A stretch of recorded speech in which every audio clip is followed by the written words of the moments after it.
Eu estava visitando a dona Eulália, uma amiga querida que mora no Lar dos Idosos São Francisco, aqui em Belo Horizonte, quando meu neto Gabriel, de apenas 7 anos, puxou minha blusa e sussurrou bem baixinho no meu ouvido. Vó, aquela senhora ali não é a mãe da tia Juliana? Igualzinha à foto que tem na sala lá de casa. Senti meu corpo inteiro gelar. Virei devagar e olhei na direção que ele apontava. Lá estava ela, sentada numa cadeira de rodas perto da janela, olhando para o jardim. Meu coração quase parou. Era ela mesmo. Eu conhecia aquele rosto da foto que minha nora Juliana mantinha no aparador da sala, sempre com flores frescas do lado e uma velinha acesa todo domingo. A mulher que supostamente havia morrido há mais de 15 anos. A mãe que Juliana chorava toda vez que a gente tocava no assunto, dizendo que a vida tinha sido injusta em levá-la tão cedo. E ali estava ela, viva, respirando, real. Minha nora tinha mentido para toda a família durante todos esses anos. Quando me aproximei, tremendo, a mulher levantou os olhos e me reconheceu imediatamente. Ela sabia quem eu era. Lágrimas começaram a escorrer pelo rosto dela, e então veio o pedido que me partiu o coração. Por favor, não conte para minha filha que estou aqui. Pelo amor de Deus, não conte. Eu sei que você deve estar tão chocada quanto eu fiquei naquele momento. E pode acreditar, essa história só vai ficando mais intensa. Se você está me ouvindo agora, seja em casa, no trânsito ou fazendo suas tarefas, deixe um comentário me contando de onde você é. Inscreve-se aqui no canal porque eu compartilho histórias reais da vida. E essa aqui, minha querida, você precisa ouvir até o final. Não vai se arrepender. Meu nome é Helena, tenho 63 anos e moro em Contagem, região metropolitana de Belo Horizonte. Sou viúva há 8 anos, desde que perdi meu Ronaldo para um infarto fulminante. Ficamos casados por 35 anos e tivemos 2 filhos, o Marcelo, que hoje tem 42 anos, e a Patrícia, de 38. Sempre fui do tipo de mãe que se doa inteira pelos filhos. Trabalhei como costureira a vida toda, fazendo enxovais, vestidos de festa, roupas sob medida, tudo para garantir que meus filhos não passassem necessidade. Meu Ronaldo era motorista de ônibus e a gente nunca teve muito, mas o que tinha era dado com amor. Quando o Marcelo conheceu a Juliana, há 17 anos, eu logo vi que ela era diferente das outras namoradas que ele tinha tido. Bonita, elegante, sempre bem arrumada, mas com um jeito meio distante, sabe? Aquele tipo de pessoa que sorri, mas você nunca sabe o que está pensando de verdade. Ela dizia que era filha única, que o pai tinha abandonado ela e a mãe quando era criança, e que a mãe tinha morrido de câncer quando ela tinha apenas 20 anos. Juliana falava pouco sobre o passado, sempre mudava de assunto quando alguém perguntava. Dizia que era dolorido demais relembrar. Eu, com meu coração mole de sempre, acolhi ela como filha. Pensei, coitadinha, cresceu sem pai. Perdeu a mãe jovem, deve estar precisando de uma família. Fiz questão de incluí-la em todos os almoços de domingo, nas festas de fim de ano, nos aniversários. Bordei o enxoval de casamento dela com minhas próprias mãos, cada peça feita com carinho. Quando eles casaram, em 2007, eu chorei de emoção. Meu filho parecia tão feliz.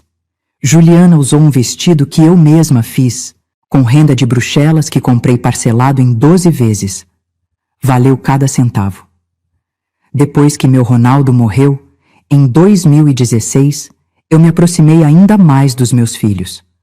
A Patrícia mora em São Paulo com o marido, então eu via menos ela. Mas o Marcelo e a Juliana moravam aqui pertinho, no bairro Eldorado. Eu ia lá toda semana, ajudava a Juliana com a limpeza, levava a marmita, cuidava do Gabriel quando ele nasceu. Aquele menino é a luz da minha vida. Sempre notei que a Juliana tinha uns hábitos esquisitos. Ela nunca falava da família dela, não tinha fotos antigas, não tinha primos, tios, ninguém. Quando eu perguntava, ela ficava tensa e dizia que preferia não mexer no passado. Eu respeitava, achava que era o jeito dela de lidar com o luto. Uma vez, ela me mostrou a foto da mãe dela que ficava na sala. Uma mulher bonita, de cabelos grisalhos, sorriso doce. Essa é minha mãe, Dona Helena. A única foto que tenho dela. Morreu tão nova, tão injustiçado. E eu, boba, acreditei em cada palavra. As coisas começaram a ficar estranhas de verdade, uns 3 anos atrás. A Juliana começou a ficar irritada comigo por qualquer coisa. Se eu chegasse na casa deles sem avisar, ela reclamava que eu invadia a privacidade. Se eu levasse comida, ela dizia que estava querendo insinuar que ela não sabia cozinhar. Se eu me oferecesse para buscar o Gabriel na escola, ela falava que eu estava tentando tomar o lugar dela. Eu tentava conversar com o Marcelo, mas ele sempre defendia a esposa. Mãe, a Juliana está estressada com o trabalho. Ela não quis dizer isso. Você está exagerando. Mas eu não estava exagerando. As coisas só pioravam. Um dia, cheguei lá com um bolo de fubá que tinha feito de manhã, ainda quentinho. Bati na porta e a Juliana abriu com uma cara fechada que me assustou. Dona Helena, a senhora não ligou antes de vir? Eu respondi. Filha, eu só passei aqui para trazer um bolinho para vocês. Fiz com todo carinho. Ela pegou o bolo da minha mão, nem agradeceu direito e disse: da próxima vez, liga antes. A gente tem nossa rotina e essas visitas surpresa atrapalham. Fechou a porta na minha cara. Fiquei ali parada, segurando minha bolsa, sentindo as lágrimas queimarem nos olhos. Voltei para casa a pé, mesmo morando a uns 20 minutos de distância, porque precisava de ar. Não contei para o Marcelo porque não queria criar problema entre ele e a esposa. Uns meses depois, no aniversário do Gabriel, que completava 5 anos, a Juliana fez uma festa grande num buffet infantil. Convidou um monte de gente, as amigas dela, os colegas de trabalho do Marcelo, os amiguinhos do Gabriel da escolinha. Eu cheguei cedo para ajudar a organizar e a Juliana me olhou de cima a baixo. Eu tinha colocado minha melhor roupa, um conjunto de calça e blusa que a Patrícia tinha me dado de aniversário. Dona Helena, a senhora veio com essa roupa? Eu não entendi. O que tem de errado, filha? Ela suspirou, impaciente. Nada, esquece. Só acho que para uma festa infantil elegante, a senhora poderia ter caprichado mais. Senti minha face queimar de vergonha. Durante a festa, percebi que ela mal me apresentava para as amigas dela. Quando alguém perguntava quem eu era, ela dizia de forma seca: a sogra. Só isso, nem meu nome falava. Eu fiquei num canto, ajudando a servir os salgadinhos, sentindo-me invisível. O Marcelo estava tão ocupado com os convidados que nem percebeu como a esposa estava me tratando. A gota d'água veio no Natal do ano passado. Tradicionalmente, a gente sempre passava o Natal na minha casa. Eu preparava a ceia caprichada: peru, farofa, arroz à grega, rabanada, tudo feito com antecedência e com muito amor. Mas naquele ano, a Juliana anunciou que eles iam passar o Natal na casa de uma amiga dela em Brasília. Mas e a tradição da família? Eu perguntei, tentando não parecer magoada. Dona Helena, a senhora precisa entender que a gente tem nossa vida própria. Não podemos ficar presos às mesmas tradições para sempre. A Patrícia não podia vir de São Paulo porque o marido dela ia trabalhar. Passei o Natal sozinha, olhando para a mesa vazia, para o peru que tinha feito e que ia durar semanas na geladeira. Chorei tanto naquela noite. Me senti descartada, jogada de lado depois de uma vida inteira me doando. Foi quando comecei a perceber um padrão. A Juliana estava sistematicamente me afastando do meu filho e do meu neto. E o pior, o Marcelo deixava. Ele tinha se tornado um homem que eu não reconhecia mais, sempre do lado da esposa, sempre com uma desculpa para justificar o comportamento dela. Em janeiro deste ano, eu decidi que precisava fazer novas amizades, ocupar meu tempo, parar de ficar dependendo de migalhas de atenção do meu filho. Foi quando conheci a Dona Eulália numa festa de bingo da igreja.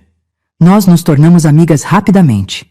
Ela era viúva também, tinha 72 anos, cheia de energia e histórias para contar.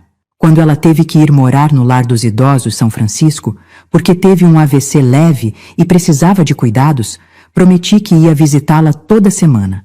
E assim eu fazia, toda terça-feira, religiosamente. Foi numa dessas terças-feiras, no final de março, que tudo mudou. Eu tinha buscado o Gabriel na escola porque a Juliana tinha uma reunião importante no trabalho e me pediu o favor. Pelo menos, ela ainda me achava útil para algumas coisas. Pensei em levar o menino para tomar um sorvete, mas ele pediu para ir comigo visitar a vovó Eulália, como ele carinhosamente chamava minha amiga. Chegamos lá por volta das 3 da tarde. O lar é um lugar bonito, bem cuidado, com jardim e tudo. A dona Eulália estava na sala de convivência, e o Gabriel ficou brincando com uns quebra-cabeças que tinha lá, enquanto eu e minha amiga conversávamos.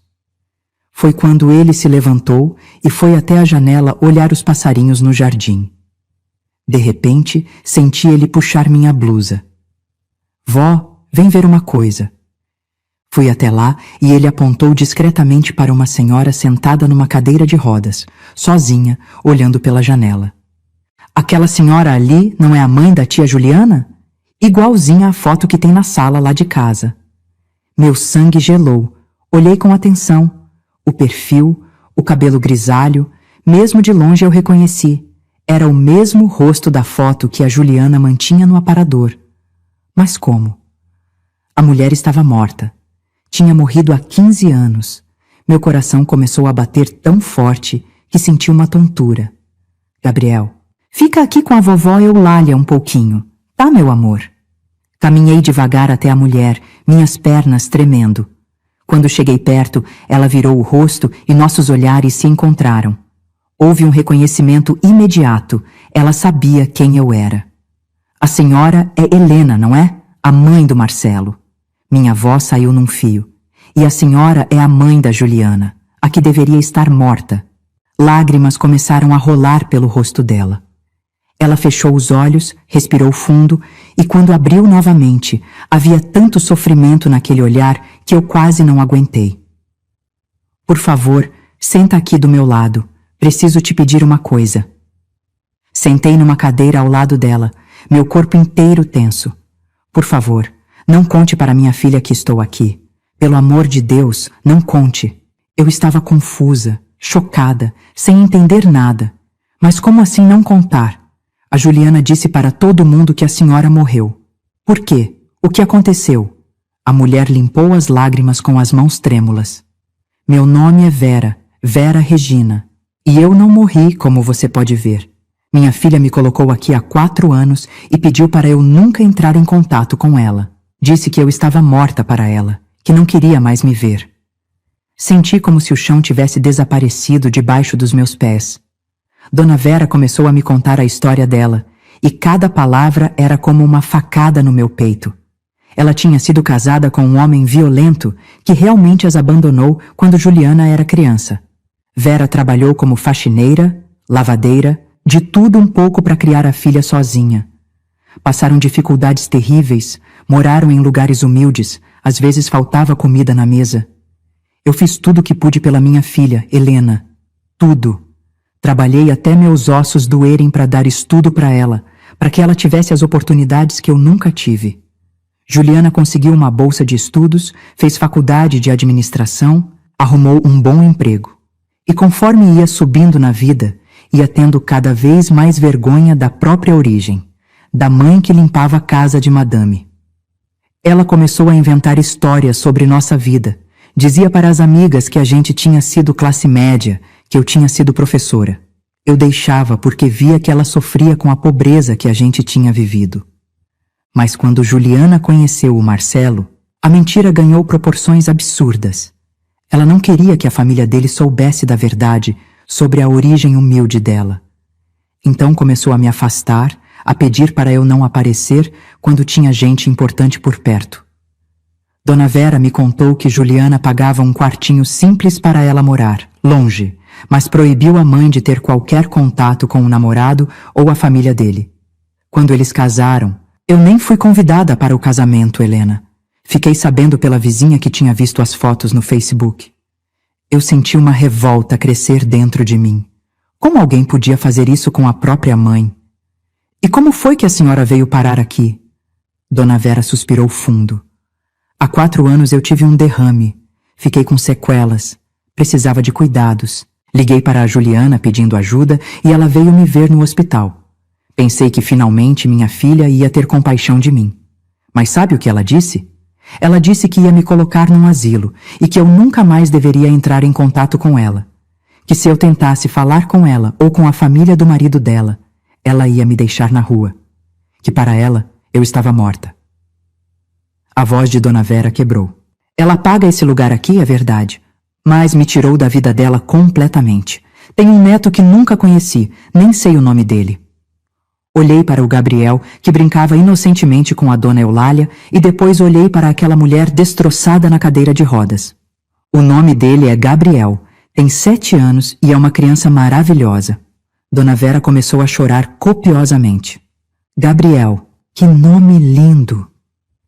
Eu segurei a mão dela, sentindo a pele fina e gelada. Dona Vera, eu preciso pensar sobre tudo isso, mas prometo que não vou deixar a senhora aqui esquecida. Vou voltar. Voltei para casa naquele dia num estado de choque. Devolvi o Gabriel para a Juliana e fui embora rápido, porque não conseguiria olhar na cara dela sem explodir. Durante toda a noite, não preguei o olho. Ficava pensando na Dona Vera, sozinha naquele asilo, abandonada pela própria filha. Pensava em como a Juliana tinha mentido para todo mundo durante todos esses anos. Que tipo de pessoa faz isso? No dia seguinte, voltei ao Lar São Francisco sozinha. Precisava entender melhor a situação. Conversei com a assistente social de lá, a Cláudia, uma moça muito atenciosa. Dona Helena, a Dona Vera está aqui há 4 anos mesmo. A filha dela paga em dia, nunca atrasou. Mas em todo esse tempo veio visitar apenas 3 vezes, e olhe que das 3 vezes ficou menos de 15 minutos. Meu coração se apertou. E como está a saúde dela? Cláudia me explicou que Dona Vera tinha se recuperado bem do AVC. Tinha algumas limitações motoras, mas nada grave. Ela poderia viver com a família perfeitamente, desde que tivesse algum apoio. Mas ela diz que a filha não quer. Passei a tarde com Dona Vera. Ela me contou mais detalhes da vida dela, de como tinha criado a Juliana com tanto amor, de como sua maior alegria era ver a filha crescer e vencer na vida. Eu nunca imaginei que o preço do sucesso dela seria me perder, Helena. Nunca. Comecei a visitar Dona Vera 2 vezes por semana, às terças e quintas. Levava coisas para ela, frutas, uma revista, um bolo que eu tinha feito. Conversávamos por horas. Ela me mostrou fotos antigas que tinha guardado.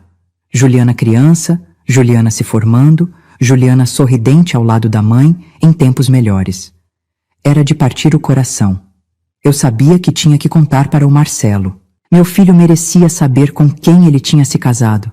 Mas toda vez que ia ligar para ele, algo me segurava. E se ele não acreditasse em mim? E se ele ficasse do lado da Juliana? E se eu perdesse meu filho de vez? Fiquei nesse dilema por semanas, visitando Dona Vera em segredo, fingindo normalidade quando via a Juliana. Era muito difícil olhar para ela e não sentir nojo. Como ela conseguia dormir à noite sabendo que tinha abandonado a própria mãe? Um dia, em meados de abril, eu estava na casa deles para o almoço de domingo. A Juliana tinha voltado a me convidar porque o Marcelo tinha insistido. Disse que eu estava muito distante e que ele sentia minha falta. Estávamos à mesa quando o Gabriel inocentemente comentou: "Mãe, por que a vovó Helena pode visitar a senhora de cadeira de rodas no asilo, mas você não pode visitar sua mãe?" O silêncio que caiu naquela sala foi ensurdecedor. Vi a cor sumir do rosto da Juliana. "Do que você está falando, Gabriel?" A voz dela saiu tensa, controlada. Daquela vez que eu fui com a vovó no asilo visitar a vovó Eulália. Tinha uma senhora igualzinha à da foto da sua mãe que fica na sala. A vovó até conversou com ela. Juliana virou para mim com um olhar que eu nunca tinha visto antes. Puro ódio. "A senhora foi bisbilhotar minha vida? Como se atreve?" Marcelo estava confuso. "Do que vocês estão falando? Que senhora?" Eu poderia ter negado, poderia ter inventado uma desculpa, mas algo em mim quebrou naquele momento. "Estamos falando da sua sogra, Marcelo, a Dona Vera, mãe da Juliana, que está muito viva e mora no Lar São Francisco há 4 anos. A explosão foi imediata. Juliana se levantou tão bruscamente que a cadeira caiu para trás. "Você não tinha direito de fazer isso, não tinha direito de meter o nariz onde não foi chamada." Marcelo estava branco. Espera. O quê? Mãe, do que você está falando? A mãe da Juliana morreu antes de eu conhecer ela. Olhei para meu filho com toda a calma que consegui reunir. Não morreu, filho. Ela está viva. Estive com ela várias vezes. E ela me contou a verdade sobre tudo. Juliana começou a gritar. Aquela mulher não é nada para mim. Nada. Ela não existe mais para mim. Foi a vez do Marcelo se levantar. Juliana, o que está acontecendo aqui? Você me disse que sua mãe tinha morrido. Você chorou, você. Temos uma foto dela na sala. Eu botei flores para uma mulher que está viva? A cena estava ficando feia. Gabriel começou a chorar, assustado com os gritos. Peguei meu neto no colo e disse: Juliana, a gente precisa conversar sobre isso com calma. Marcelo merece saber a verdade. Ela pegou a bolsa, as chaves do carro e foi em direção à porta. Não tenho nada para falar. Aquela mulher morreu para mim há muito tempo. E se você não consegue respeitar isso, dona Helena, então você também está morta para mim. Não quero mais você perto da minha família. Bateu a porta e saiu. Marcelo ficou ali, parado no meio da sala, em estado de choque. Mãe, pelo amor de Deus, me explica o que está acontecendo. Sentei com meu filho e contei tudo. Cada detalhe da história que Dona Vera tinha me revelado. A pobreza que passaram, a vergonha que Juliana tinha da própria origem, o abandono covarde da mãe depois do AVC. Marcelo ouvia em silêncio, cada vez mais pálido. Quando terminei, ele colocou as mãos na cabeça. Eu não consigo acreditar nisso. A Juliana me enganou todos esses anos? Ela inventou a morte da própria mãe? Confirmei com a cabeça, sentindo pena do meu filho. E o pior, Marcelo, é que Dona Vera está sozinha naquele lugar, abandonada, enquanto a filha vive uma vida de mentiras. Ele ficou em silêncio por um longo tempo. Depois disse: eu preciso falar com ela. Preciso entender o lado dela também. Senti meu coração apertar. Eu sabia que meu filho amava na esposa e tinha medo de que ele perdoasse o imperdoável. Filho, pensa bem sobre que tipo de pessoa faz isso com a própria mãe. Que valores essa mulher tem? Mas Marcelo estava confuso demais para pensar com clareza naquele momento. Ele me pediu para levar o Gabriel para passar uns dias comigo enquanto ele e a Juliana resolviam a situação. Levei meu neto, feliz por ter ele perto de mim, mas com o coração apertado pelo que estava por vir. Nos dias seguintes, Marcelo e Juliana tiveram conversas longas e difíceis. Ele me ligava todos os dias para desabafar. Mãe, ela disse que teve uma infância traumática, que a mãe a expunha a situações humilhantes, que ela precisou se afastar para preservar a saúde mental dela. Eu ouvia, mas não conseguia aceitar essas desculpas. Filho, mesmo que a infância tenha sido difícil, isso justifica inventar a morte da própria mãe? Isso justifica abandonar uma senhora doente num asilo e fingir que ela não existe? Marcelo ficava em silêncio, porque sabia que eu estava certa. Juliana tentou me ligar várias vezes, mas eu não atendia. Não estava pronta para ouvir as desculpas dela. Continuei visitando Dona Vera, e numa dessas visitas, tive uma ideia. Dona Vera estava melhor do que eu imaginava. Ela caminhava com o auxílio de uma bengala, tinha clareza mental perfeita, era uma senhora lúcida e doce. Dona Vera, a senhora já pensou em sair daqui?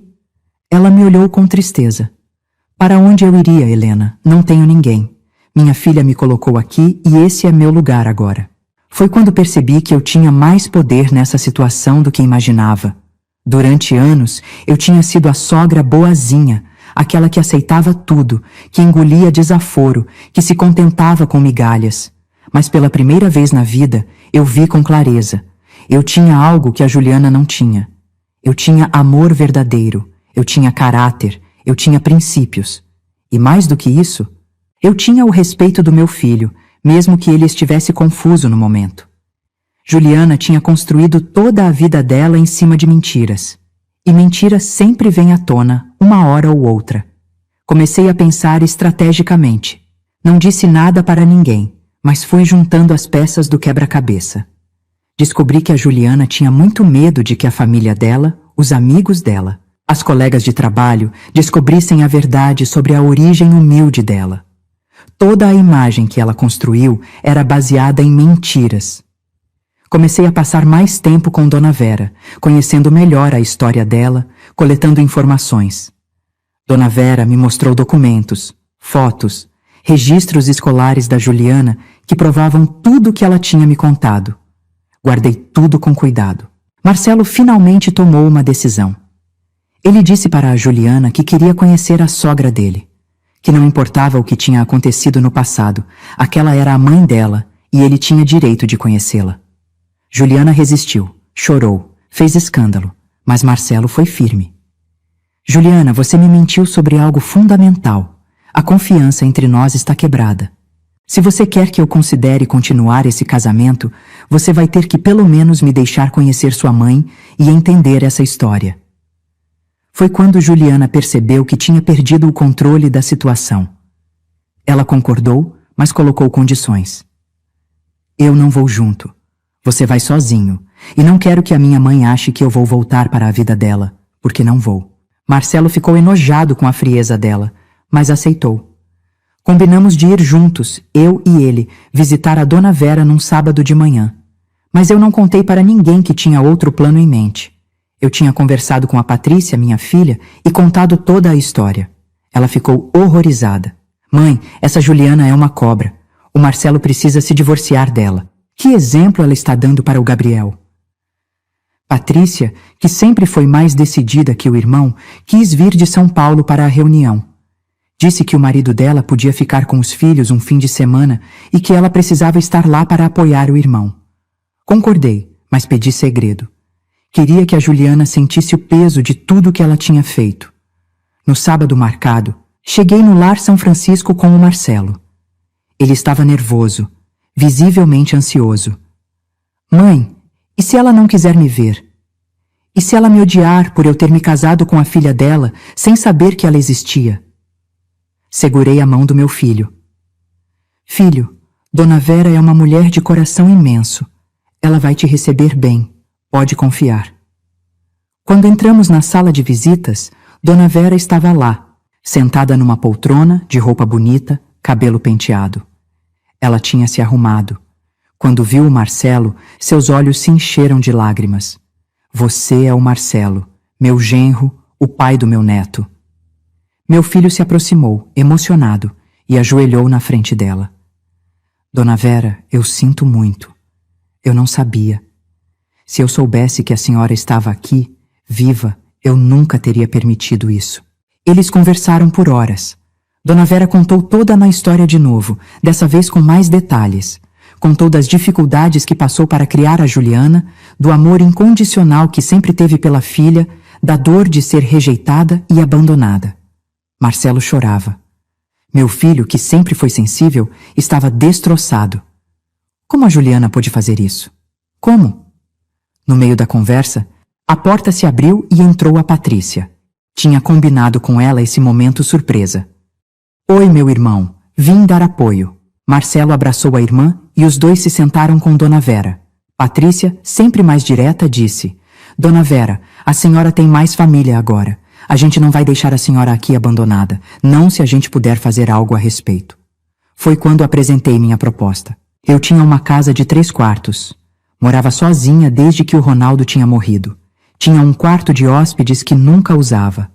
Dona Vera, o que a senhora acha de vir morar comigo? A gente pode se fazer companhia uma para a outra. A senhora não precisa de cuidados especiais, apenas um pouco de ajuda nas tarefas. E eu adoraria ter companhia. Dona Vera me olhou incrédula. Helena, você faria isso por mim? Mas a Juliana vai te odiar ainda mais. Sorri. Deixa a Juliana comigo. A vida toda eu deixei as pessoas passarem por cima de mim. Dessa vez não. Dessa vez eu vou fazer o que é certo. Não importa quem se incomode. Marcelo apoiou na hora. Mãe, acho uma ideia maravilhosa e eu vou ajudar com tudo que a Dona Vera precisar. Patrícia também concordou. Isso mesmo, mãe. A senhora merece ter companhia e Dona Vera merece ter uma família que a valorize. Começamos os trâmites para tirar Dona Vera do asilo. Como ela não estava lá internada por problemas graves de saúde, apenas por opção de moradia, o processo foi relativamente simples. Juliana ainda pagava a mensalidade, mas Dona Vera tinha direito de sair quando quisesse. Quando Juliana descobriu o que estava acontecendo, ela surtou. Apareceu na minha casa num domingo de manhã, sem avisar, gritando antes mesmo de eu abrir a porta completamente.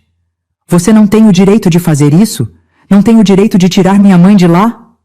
Estava tranquila, mais tranquila do que nunca estive na vida. Juliana, sua mãe é uma pessoa adulta e capaz. Ela quis sair de lá, e eu ofereci minha casa. Não vejo problema nisso. Juliana tremia de raiva. Você está fazendo isso para me prejudicar, para virar meu marido contra mim. Olhei nos olhos dela, firme. Juliana, você se prejudicou sozinha quando decidiu mentir sobre a morte da sua própria mãe. Quando decidiu abandonar uma senhora doente num asilo. Quando decidiu construir sua vida inteira em cima de mentiras. Eu só estou fazendo o que é certo. Ela tentou outro caminho. Dona Helena, por favor, a senhora não entende. Minha mãe me envergonhava. A gente viveu na miséria. Eu não queria que o Marcelo soubesse de onde eu vim. Eu não queria ser julgada pelo meu passado. Senti uma pontada de pena, mas não deixei que isso me desviasse. Juliana, não existe vergonha nenhuma em ser pobre. Vergonha é rejeitar quem te amou e te criou com sacrifício. Vergonha é mentir para o marido durante anos. Vergonha é fingir que sua mãe está morta enquanto ela definha sozinha num asilo. A pobreza não define caráter, mas suas escolhas definem. Ela saiu dali chorando, mas não de arrependimento. Chorava de raiva, de frustração, porque tinha perdido o controle da narrativa. No dia que fui buscar Dona Vera no asilo, levei o Gabriel comigo. Tinha conversado antes com o Marcelo e ele concordou que era hora do menino conhecer a avó materna. Quando Dona Vera viu o neto pela primeira vez, foi um dos momentos mais emocionantes da minha vida. Gabriel, meu netinho lindo, quantos anos você tem?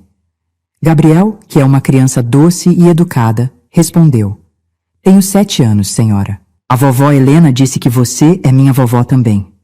Dona Vera abraçou o menino e chorou. Sim, meu amor, eu sou sua vovó Vera. Foi lindo ver a conexão imediata entre eles. Gabriel não tinha preconceitos, não sabia de toda a confusão dos adultos. Para ele, ganhar uma avó a mais era maravilhoso. Levei Dona Vera para casa naquele mesmo dia. Tinha preparado o quarto de hóspedes com carinho. Coloquei flores, arrumei tudo para que ela se sentisse bem-vinda. Quando ela entrou na casa, olhou ao redor com lágrimas nos olhos. Helena, eu nunca vou conseguir agradecer o suficiente pelo que você está fazendo por mim. Os dias seguintes foram de adaptação, mas também de muita alegria. Dona Vera era uma companhia maravilhosa. Nós cozinhávamos juntas, assistíamos novela, conversávamos por horas. Ela me ajudava no que podia e eu ajudava ela no que precisava. Formamos uma parceria linda. Marcelo visitava várias vezes por semana, sempre trazendo o Gabriel. Meu filho estava cada vez mais distante da Juliana emocionalmente. Ele tinha pedido um tempo do casamento. Disse que precisava pensar sobre tudo. A Juliana tinha alugado um apartamento pequeno e estava morando sozinha. Ela ainda via o Gabriel, mas a relação dela com o Marcelo estava por um fio. Um dia, cerca de 1 mês depois de Dona Vera estar morando comigo, recebi uma ligação da Cláudia, a assistente social do Lar São Francisco. Dona Helena, a gente precisa resolver a questão dos pagamentos do período que a Dona Vera ficou aqui. A Juliana parou de pagar desde que a senhora tirou a mãe dela de lá. E tem uma dívida acumulada de 3 meses anteriores que nunca foi quitada. Fiquei surpresa. Juliana sempre falava que pagava o asilo religiosamente, mas aparentemente era mais uma mentira. Quanto é a dívida, Cláudia? Ela me passou o valor. Não era pouco, mas também não era impossível. Pensei por um momento e tive uma ideia. Cláudia, deixa eu resolver isso. Vou falar com a Juliana. Liguei para minha nora e marquei uma conversa. Ela aceitou vir na minha casa, provavelmente esperando que eu fosse pedir para ela fazer as pazes com a mãe. Quando ela chegou, estava diferente. Mais magra, olheiras fundas, visivelmente abatida. Sentamos na sala e fui direta ao ponto. Juliana, o asilo me ligou. Você está devendo 3 meses de mensalidade da sua mãe. Além de ter parado de pagar desde que ela saiu de lá, o que é compreensível, mas a dívida antiga precisa ser quitada. Ela ficou vermelha. E o que você quer que eu faça? Estou morando sozinha num apartamento alugado, pagando minhas contas. Não tenho dinheiro sobrando. Inclinei para a frente. Juliana, durante todos esses anos, você construiu uma imagem de mulher bem-sucedida, de classe média alta. Mas e se as pessoas descobrirem a verdade? E se descobrirem que você abandonou sua mãe, que inventou a morte dela, que está devendo asilo? O que será da sua reputação? Ela ficou pálida. Você está me ameaçando? Sorri. Calma. Não estou ameaçando ninguém, querida. Estou apenas colocando os fatos na mesa. Você tem uma escolha. Pode quitar sua dívida com o asilo. Pode começar a tratar sua mãe com um mínimo de decência. Pode tentar reconstruir o que destruiu. Ou pode continuar nesse caminho de mentiras e assistir tudo desmoronar ao seu redor. Juliana começou a chorar, mas dessa vez eram lágrimas diferentes. Não era raiva ou frustração. Era desespero. Eu não sei como consertar isso, dona Helena. Eu estraguei tudo. Meu casamento está acabado, meu filho está confuso, todo mundo me odeia. Foi quando Dona Vera, que estava ouvindo tudo do quarto, resolveu sair. Ela entrou na sala devagar, apoiada na bengala, e sentou na poltrona. Juliana ficou paralisada ao ver a mãe. Mãe, foi só o que conseguiu dizer. Dona Vera olhou para a filha com uma mistura de dor e amor que era de partir o coração. Juliana, minha filha, eu nunca te pedi nada além de amor. Nunca te cobrei nada. Sei que nossa vida foi difícil, sei que você sofreu com a pobreza que a gente passou, mas eu sempre te amei. Sempre. Juliana caiu de joelhos no chão, soluçando. Eu sinto muito, mãe. Eu sinto tanto. Eu tive vergonha. Tive vergonha de onde a gente veio, de como a gente vivia. E quando conheci o Marcelo, quando vi a família dele, eu quis ser diferente. Quis ter um passado diferente. Dona Vera desceu da poltrona com dificuldade e ajoelhou no chão também, abraçando a filha. Filha, você não precisava ter vergonha de mim. Eu fiz o melhor que pude. E você venceu na vida. Você conseguiu tudo sozinha. Eu sempre tive orgulho de você. As duas ficaram ali, abraçadas, chorando. Eu saí discretamente da sala para dar privacidade para elas. Fui para a cozinha preparar um café, sentindo que finalmente alguma coisa estava se curando naquela família quebrada. Depois de quase 1 hora, Juliana saiu da sala com a mãe. Seus olhos estavam vermelhos e inchados, mas havia algo diferente no rosto dela. Dona Helena, eu vou quitar a dívida do asilo. Vou parcelar se precisar, mas vou pagar. E eu? Eu queria pedir desculpas. Desculpas por tudo. Por ter tratado a senhora mal todos esses anos, por ter sido ingrata, por ter sido uma pessoa horrível. Peguei a mão dela. Juliana, todos nós cometemos erros. O que importa é o que fazemos depois que reconhecemos eles. Você tem uma chance de reconstruir sua relação com sua mãe, com seu filho, com o Marcelo, mas isso depende de você. Depende de você escolher a verdade ao invés da mentira, o amor ao invés do orgulho. Ela assentiu, ainda chorando. Dona Vera ficou ao lado da filha. Juliana, eu não espero que a gente volte a ser como antes. Sei que você tem sua vida, sua família. Mas eu adoraria poder fazer parte disso, nem que seja um pouquinho. Nos meses seguintes, Juliana começou um processo de terapia. Ela reconheceu que tinha problemas sérios com vergonha, com a própria identidade, com medo de rejeição. Começou a trabalhar essas questões com uma psicóloga. A relação dela com Dona Vera foi se reconstruindo aos poucos. No começo, eram visitas curtas, tensas, cheias de silêncios desconfortáveis.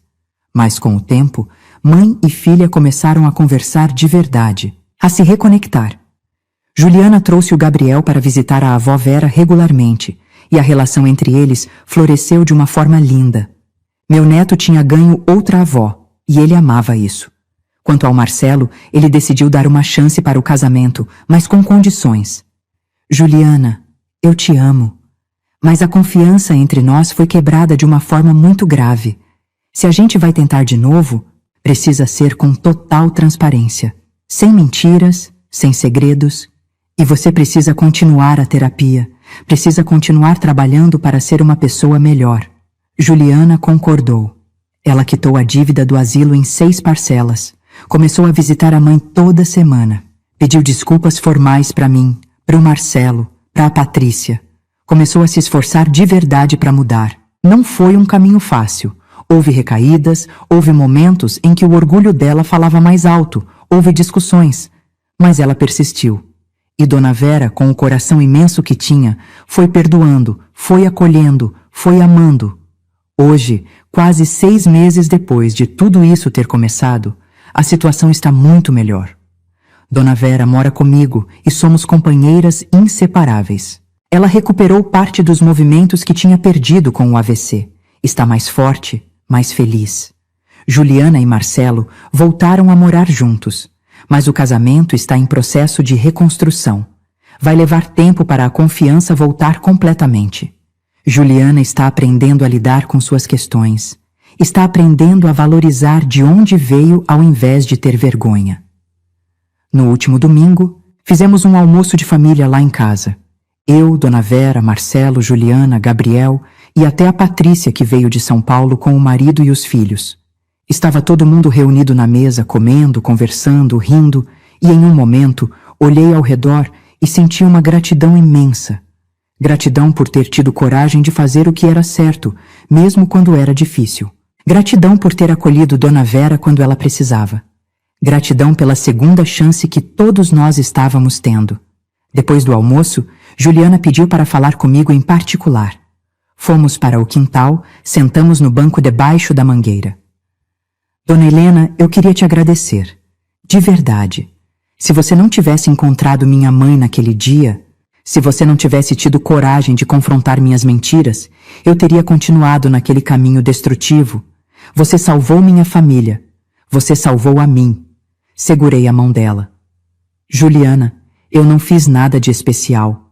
Apenas fiz o que qualquer pessoa com consciência deveria fazer. Sua mãe não merecia estar sozinha e abandonada. E você não merecia viver uma vida baseada em mentiras. Ela limpou as lágrimas. Eu sei que ainda tenho um longo caminho pela frente. Sei que meu casamento está frágil. Sei que preciso reconquistar a confiança do Marcelo. Mas pela primeira vez em muito tempo, eu sinto que estou no caminho certo. Estou sendo verdadeira. Estou sendo eu mesma, com todas as minhas falhas e com toda a minha história. Abracei ela. É isso mesmo, filha. A verdade liberta. E não existe vergonha nenhuma em ser quem você é, em ter a história que você tem. O que importa é quem você escolhe ser a partir de agora. Naquele momento, olhei pela janela e vi Dona Vera brincando com o Gabriel no jardim. Os dois estavam rindo, correndo atrás das borboletas. E pensei em como a vida dá voltas. Há 6 meses, aquela senhora estava sozinha num asilo, abandonada pela filha, sem conhecer o neto. Hoje, ela estava cercada de amor, de família, de vida. E eu, que durante tanto tempo fui a sogra que aceitava tudo, que engolia sapo, que não se impunha, tinha descoberto uma força que não sabia que tinha. Tinha aprendido que fazer o que é certo nem sempre é fácil, nem sempre é popular, mas sempre vale a pena. Naquela noite, quando todos já tinham ido embora e era só eu e Dona Vera em casa, nós sentamos na sala para tomar um chá antes de dormir, como já era nosso costume. Helena, eu nunca vou esquecer o que você fez por mim. Você me devolveu minha filha, meu neto, minha vida. Sorri para ela. Vera, você também me deu muito. Me deu companhia, amizade, me mostrou o que é ter coragem de perdoar mesmo quando dói. A gente se salvou uma à outra. E era verdade. Porque enquanto eu estava salvando Dona Vera da solidão do asilo, ela estava me salvando da solidão da minha própria casa. Enquanto eu estava ensinando minha nora sobre verdade e caráter, Dona Vera estava me ensinando sobre perdão e amor incondicional. A vida é engraçada assim. A gente nunca sabe quando uma visita de rotina a um asilo vai mudar completamente o rumo de tudo. Quando o Gabriel me mostrou aquela senhora na cadeira de rodas e disse que ela parecia com a foto da casa da mãe dele, eu poderia ter ignorado. Poderia ter pensado que era coisa de criança. Poderia ter deixado para lá. Mas não deixei. E hoje, 6 meses depois, tenho uma família mais unida, uma amiga morando comigo, um neto que ganhou uma avó, uma nora que está tentando ser uma pessoa melhor, e um filho que aprendeu que casamento é sobre verdade e transparência. Não foi fácil. Teve momentos em que pensei em desistir, em que achei que estava metendo o bedelho onde não devia, em que tive medo de perder meu filho de vez. Mas segui minha consciência. Fiz o que achava certo. E não me arrependo de nada. Hoje, quando olho para a foto que a Juliana mantinha no aparador, aquela foto da mãe que supostamente estava morta, sinto uma mistura de emoções. Raiva pelo engano, tristeza pelo tempo perdido, mas também esperança. Porque aquela foto agora representa algo diferente.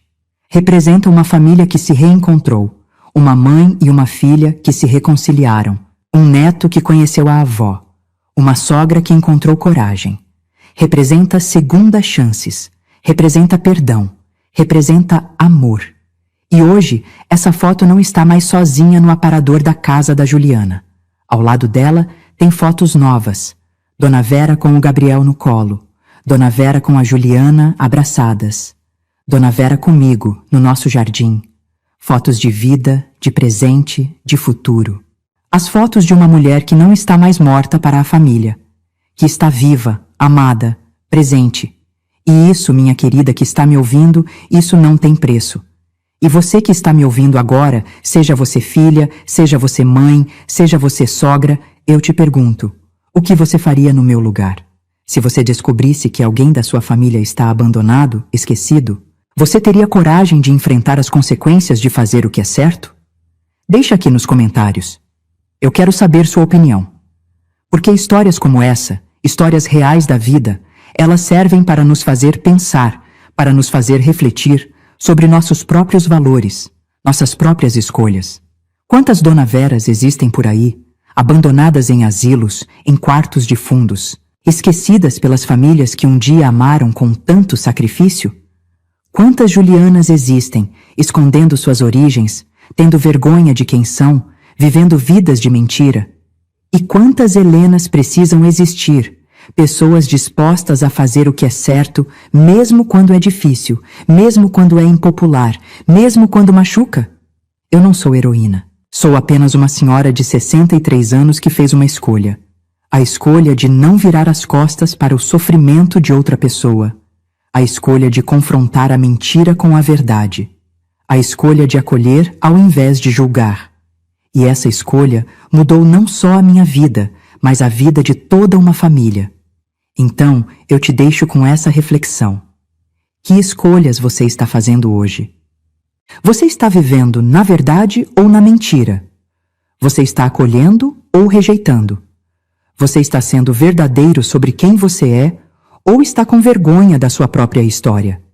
Porque no final das contas, quando a gente chega na minha idade, o que fica não são as mentiras que contamos ou as aparências que mantivemos. O que fica é o amor que demos, as pessoas que acolhemos, as verdades que defendemos. E eu posso dormir tranquila toda noite sabendo que, quando tive que escolher, escolhi o amor. Escolhi a verdade. Escolhi fazer o que era certo. E você? O que você escolhe?